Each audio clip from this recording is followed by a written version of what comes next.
خانقاہی کی اہمیت کیا ہے, خانقاہی مشائخ سوچ کیا ہے, اس کی اہمیت کیا بولے تو ہمارے اسلام کے اتہاس کو دیکھنا پڑتا ہے. اسلام کا اتہاس کیا ہے؟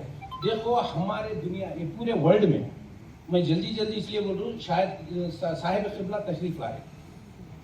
ورلڈ میں 200 کنٹریز ہے, 200 ممالک ہے, اور اس میں 800 کروڑ کی آبادی ہے, کل آبادی. اور یہ 200 ملک میں 57 کنٹریز اسلامک کنٹریز, اور مسلمانوں کی تعداد 800 کروڑ میں 200 کروڑ کی ہے. اور وہ 200 کروڑ اور 57 کنٹریز میں وہ مسلم پاپولیشن کو ڈیوائڈ کرے تو یعنی 60 سے 70 کروڑ مسلمانوں کی آبادی ہند, پاکستان اور بنگلہ دیش یعنی ہندوستان کے بر صغیر میں ہے. میرا مطلب یہ ہے 200 کروڑ کی آبادی 57 کنٹریز میں, یہ 3 دیش یعنی پہلے کا پرانا ہندوستان بانٹ دیا تو 200 کروڑ کی 70 کروڑ آبادی, یعنی کل دنیا کی مسلمانوں کی آبادی کا 1/3 حصہ ہندوستان میں آبادی. یعنی ہمارے اسلام ہندوستان میں اتنا پھیلا کہ دنیا کی 54 کنٹریز میں کتنے مسلمان ہیں, اور پورے دنیا کی کنٹری 1/3 حصہ یہ ہندوستان میں. تو یہ اسلام یہاں پہ اتنا آباد ہوا کیسے؟ یہ کس کی محنت ہے, کس کی فکر ہے, کیا سوچ تھی کہ اسلام یہ معاملے میں ہندوستان میں آباد ہوا بولے تو اس کے پیچھے خدمت ہے صوفیاء کرام کی, اولیاء کرام کی, اور خانقاہی نظام کی فکر ہے. یہ خانقاہی نظام کے فکر سے آج دنیا کی آبادی میں 1/3 آبادی آج ہندوستان میں موجود ہے. میں اس لیے بول رہا ہوں اس کی اہمیت کیا ہے. یہ جو فکر ہے, یہ جو خدمت ہے, یہ اولیاء کرام یعنی اولیاء کرام کو تو بولے تو یہ فکر رکھنے یہ گروہ ہو, اور ان کی خدمت کو کیا بولتے ہیں, کیا ہوتا ہے تو یہ مشائخ جو ہم ہیں نہیں اس کے سے گرا, وہ اعلیٰ درجہ کی اولیاء کرام, اعلیٰ درجہ کی ان کی سوچ کو بڑھا کر آگے بڑھانے کی کوشش کرتے ہیں مشائخ. اور ان کے جو آفس بولتے ہیں, جیسا آفس ہے وہ ان کے ادارے کو بولتے ہیں خانقاہ. یہ خانقاہ کی خدمت یہ ہے. اب دیکھو انہوں جو اسلام کی اتنا خدمت کرے بولے تو ہمیں بھی انہوں کیسا کرے کہ ہمیں بھی سوچ ہماری دماغ میں رکھنا چاہیے. کیا سوچ تھی ان کی, وہ سوچ کو ہمیں پیدا کرنا, ان کی فکر تھی, ان کی تعلیمات کیا تھی, ان کی رویہ دنیا میں یہ جو ساماجک رویہ کردار کیسا تھا, یہ جاننا ضروری ہے. اور یہ جاننے کے لیے کیوں بولے تو ہم صوفیاء کرام کو جو اصل وراثت ملی وہ وراثت ہے ہمارے آقا جناب محمد مصطفیٰ صلی اللہ علیہ وسلم کی امت ہی ہمارے مشائخ کے لیے اصل جاگیر ہے, اصل ہماری پراپرٹی ہے. ان کی فکر ہونا کیوں بولے تو ہمارے سرکار دو جہاں صلی اللہ علیہ وسلم جب معراج ہو گئے, سب سے عمدہ موقع اللہ تعالیٰ سے حجت کریے تو اللہ تعالیٰ نے فرمایا اے محبوب تم کیا چاہتے فرماؤ, آج میں تمہیں دینے کے لیے تیار ہوں.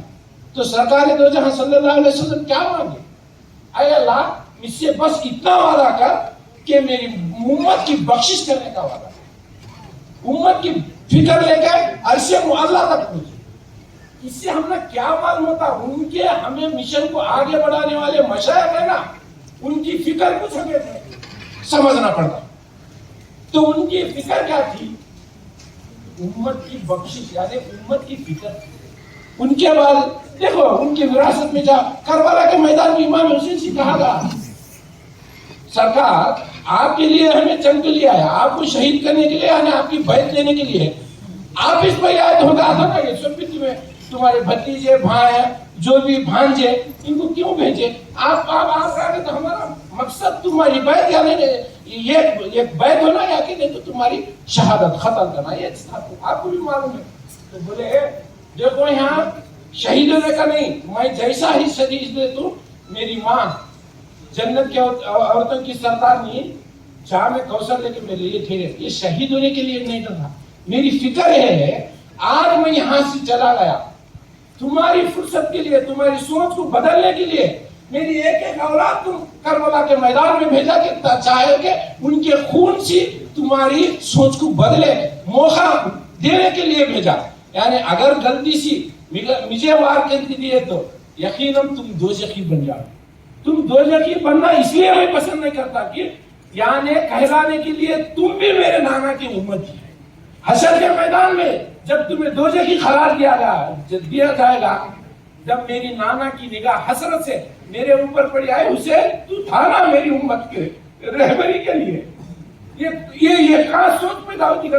یہ امام حسین کی سوچ کربلا میں اپنی سوچ پیش کی, تو ان کی بھی سوچ کیا تھی؟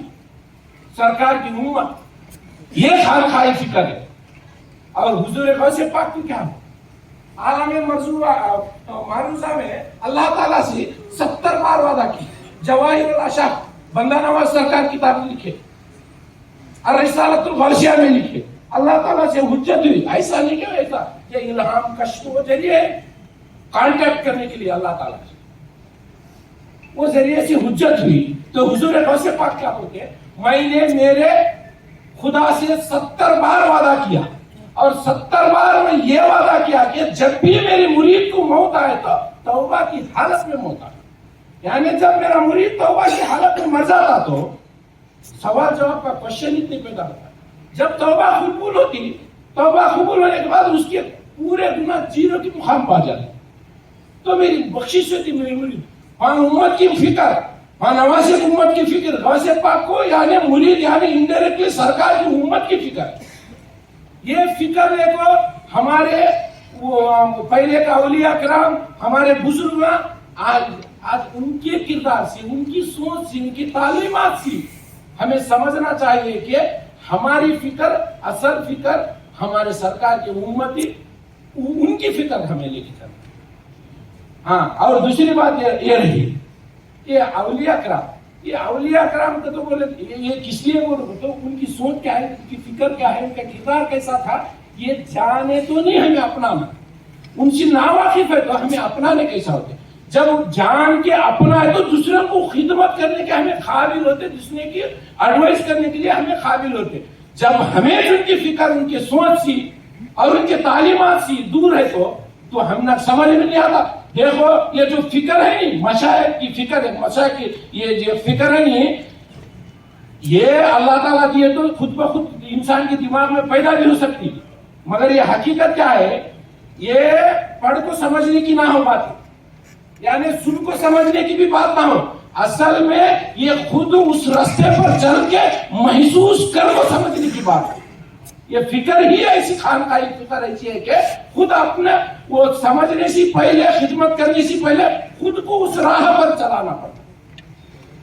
یہ اولیاء کرام کر کو بتائے تھے تو ہندوستان ان کی فکر. اب اولیاء کرام بولے تو کیا کر سکتے, اب سب مخرر بیان کرے کیا, غوث پاک کے اندر ہماری سوچ کہا جاتی کرامت کو, ہاں ہم بے اذن اللہ, اللہ ہم بے اذن بول تو مردہ زندہ ہے, بے شک زندہ کرے الگ بات ہے, مگر انہوں علم کی فیلڈ میں اتنا محنت کرے, ان سے بڑا کوئی عالم نہیں آپ بولے نہ سکا. ان کی کتابیں کس نے ہیں, ان کی سوچ کتنی